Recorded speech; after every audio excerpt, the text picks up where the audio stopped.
I mean, this is very impressive, dudes. Nobody can see you here.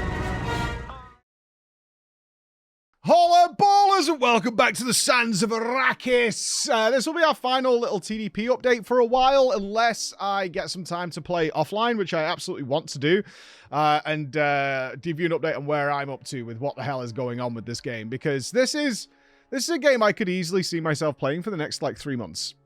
Pretty much. I could see myself just sat here, just whiling away, and I'll be honest, there's a part of me that wants to do that, because I've had some really fun, just streams where I'm not super locked into something and just shooting the breeze with my audience, which has been really fun because I haven't done that for a while because we're generally doing kind of intense projects where it's you've got to lock in. It's almost like raiding in a little way, and we're about to do that again. Our next game is Lies of P, which I'm going to have to pay attention to as well. So I've actually said to the team, I want to build in that game where I can sort of ignore the game for a bit, which is what we used to do with World of Warcraft and Final Fantasy. When you're playing, on muscle memory alone, I can focus heavily on my chat. So look forward to that.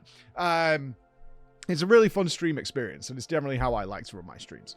Either way, let's get back to the final day, at least for live streaming for now, for Dune Awakening. Man, I had such a good time with this. And I don't think I achieve a great deal, but I had a really good time doing it. There is no super end to the journey that I'm aware of still. But that's fine. That's what this game is. And for those people who love that experience of just being along for the ride and experiencing things together, especially if you're doing multiplayer, I found out so much that we'll get to later, what the guys have been up to.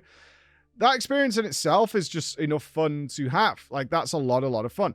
One thing I found out that was very important on this day is I'm not sure what they're doing with their auto-assigned MSQ.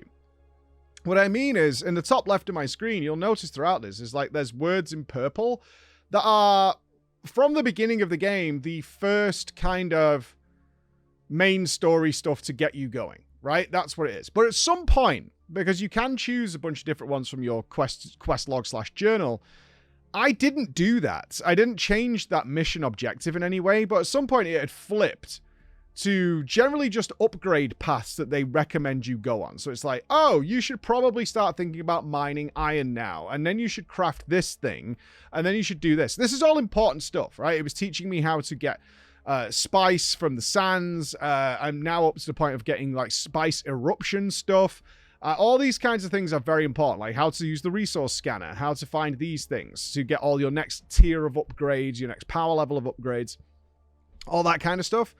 But at some point, it had flipped to just be that, although my actual character progression path storyline, which involves finding these trials, these sort of Fremen trials, were available to me, and I just didn't have them. So I had a lot of people on this day being you need to go into the journal and actually select the trials, because you are now really far behind. Now, I said something which I think some people got annoyed by because they didn't understand it, is I'm okay with that. Because the stuff I'm doing, even though my character is behind in terms of access to abilities and things, to give you context, I had racked up a ton of talent points from leveling up, but couldn't spend them because all my upgrade paths and things were locked until I did something else. So I just had a bunch of talent points just sat around doing nothing. But I was okay with it. It's not like I'm stuck, right? There's a big difference. And I would compare it to probably a lot of people's early sort of World of Warcraft experience, where you've kind of done all the quests in the zone and you just don't know where to go next. You can't find any more quests, right? Something that a lot of people have done before they understand, oh, there's 3 more zones on this side of the map and blah, blah, blah, is you do feel I just don't know where else to go because I've run out of quests. The next zone is too high for me. I don't know what I'm supposed to do. So I was not in that position. I was I'm fine, actually. I've got a bunch of tech that I want to build. I built the Mark II speeder bike, which goes, I think it's 20 kph faster, makes getting across big, wider areas of the sands a little bit more safe. That was really cool. And I was okay, I need to get this, and that. So I need to go and do this loop. So I wanted to do the loop to collect all the intel because I had a bunch more upgrades to get. So I was planning a route around the zone. And then I got into the rhythm, naturally, of the experience, which is go to a zone. It's clearly defined with a white border. Shoot a probe into the air that will scan the whole zone and reveal the whole map for you and show you where intel and where the certain resources are, and they're clearly labeled on the map. And then you do sort of a loop, which you can do in an hour or so. You can loot up an entire zone of all its secrets and stuff very, very quickly. And that's what I was into. I was doing all that kind of stuff. But they were like, you really should upgrade your character. But before that, let's go to the Dungeon of Death. So when we last left off, I was doing a dungeon, but I had no time left. They were shutting the servers down for maintenance. And so I went into the final room, or what I thought was the final room, which was an enormous, like, hangar, a vehicle hangar. It had tanks and stuff in it, filled with enemies. And I had, like, 8 minutes to do it. And in my haste to try and get it done, I did die and respawned at the beginning of the dungeon, but I had no time. The servers were going down. So I started there. Midway through, in my classic Preach fashion, I actually checked, like, what have I been looting here? And I'd picked up varieties of armor. And it turned out that not wearing any pants at all, like literally running around in my character's underwear. Also, shoutouts here for not being obscene underwear. I don't know if you guys saw Summer Games Fest. I think Bex will find the clip, I'm sure, of the PlayStation reveal. I think the game is called The Cube, which is going to be another MMO type game. The most obnoxious female armor I've ever seen. I know people think I'm a real prude, but look at the guys compared to the women. It was hilarious. It was absolutely hilarious. It was like the guys were in full military garb, like proper stomping boots, camo pants, flak jackets, helmets, the whole thing. And then it would cut to any woman in the game who was wearing a piece of string over a vagina. Like, what are you doing? Like, it's such a thirst trap. But then again, look at Stellar Blade. Sells like 4 million copies on PC in like a day. Like, the thirsters are out there for it. I was like, this is just hilarious. But in Dune Awakening, actually fine. Just normal female underwear. And I was like, all right. Although it did look weird that I was running around in this. Why was I doing that? Dude, that armor that I had picked up, I think it was the heavy scavenger armor, compared to my armor that I had built myself and was wearing, was over... I think my original armor gave me like a total of maybe 15 armor per slot.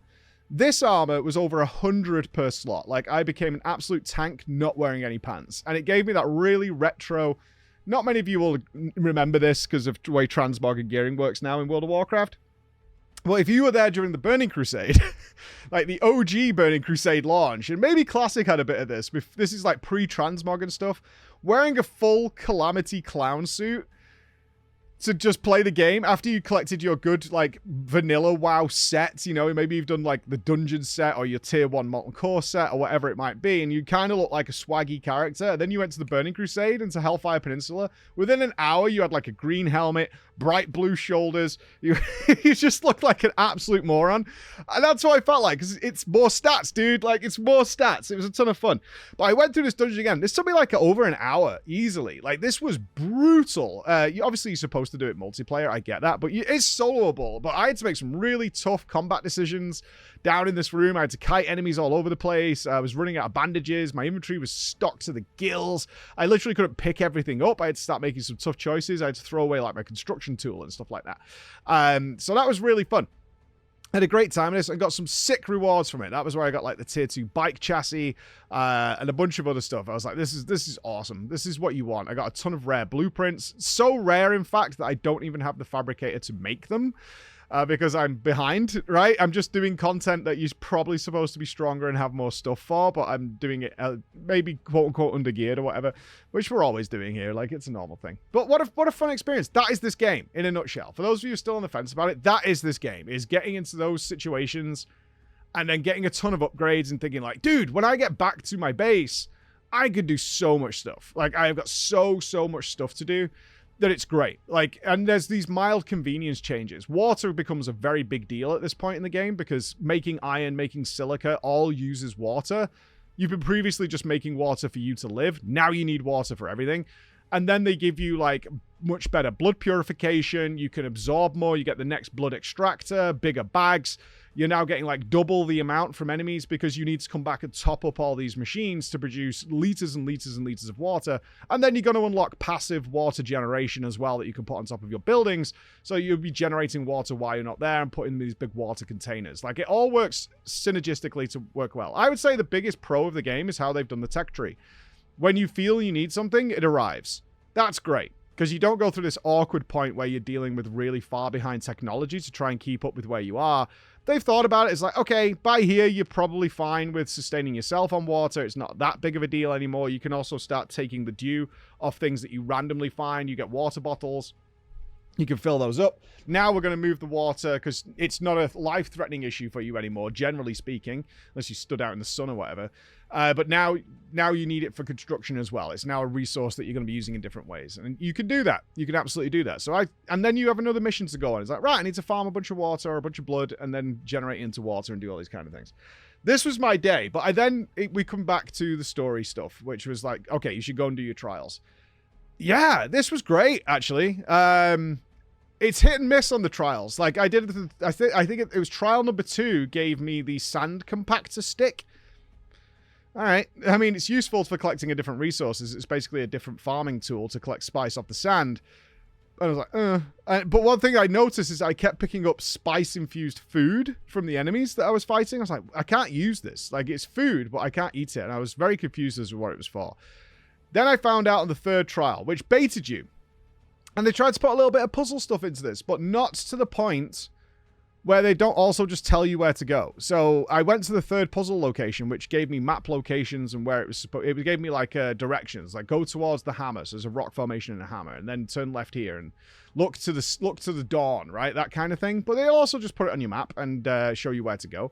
And then I went there and it was like, no, not here. It's actually somewhere else. It's actually within the hammer lies the mighty cavern or whatever. It's like, oh, there's something inside the hammer.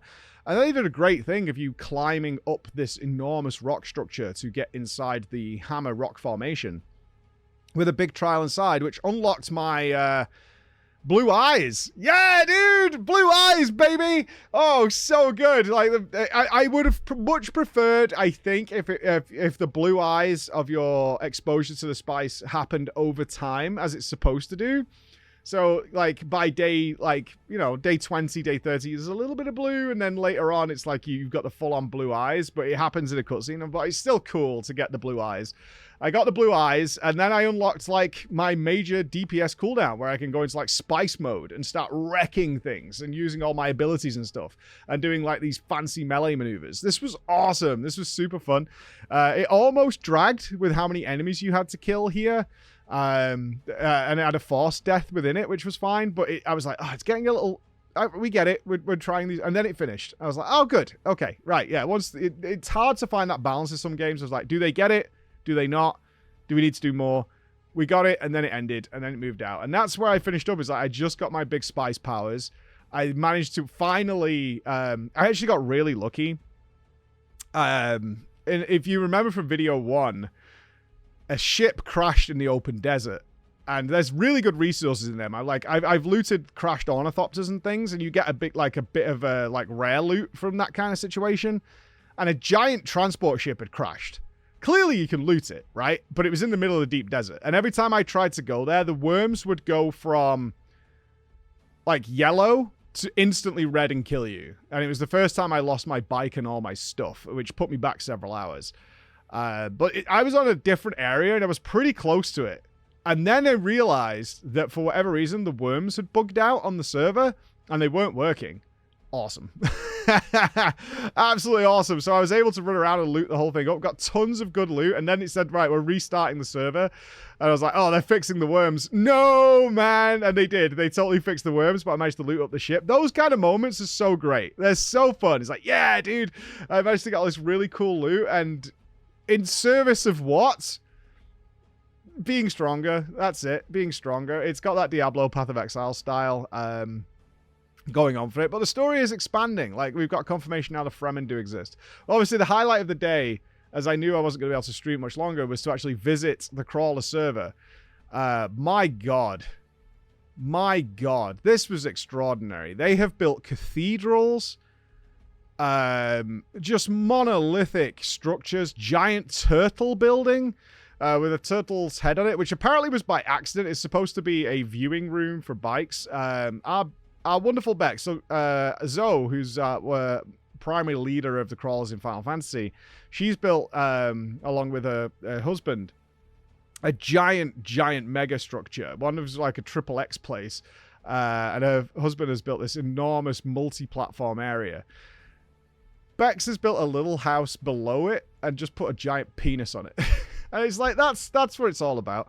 That's what it's all about. It reminds me of the original Minecraft villages we did as the PG community, where people, like, I built this like really fancy building, and then someone just built a giant penis with a working water fountain into it that was just peeing into my area constantly over my wall.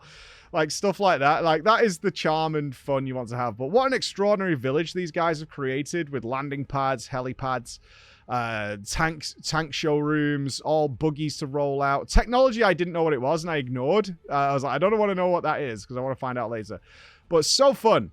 So fun to see what the multiplayer aspect has of this, and going out on these missions across the desert together and riding the bikes and all that kind of stuff. So I recommend this game. Like, it's not perfect. It's got a ton of jank to it, man.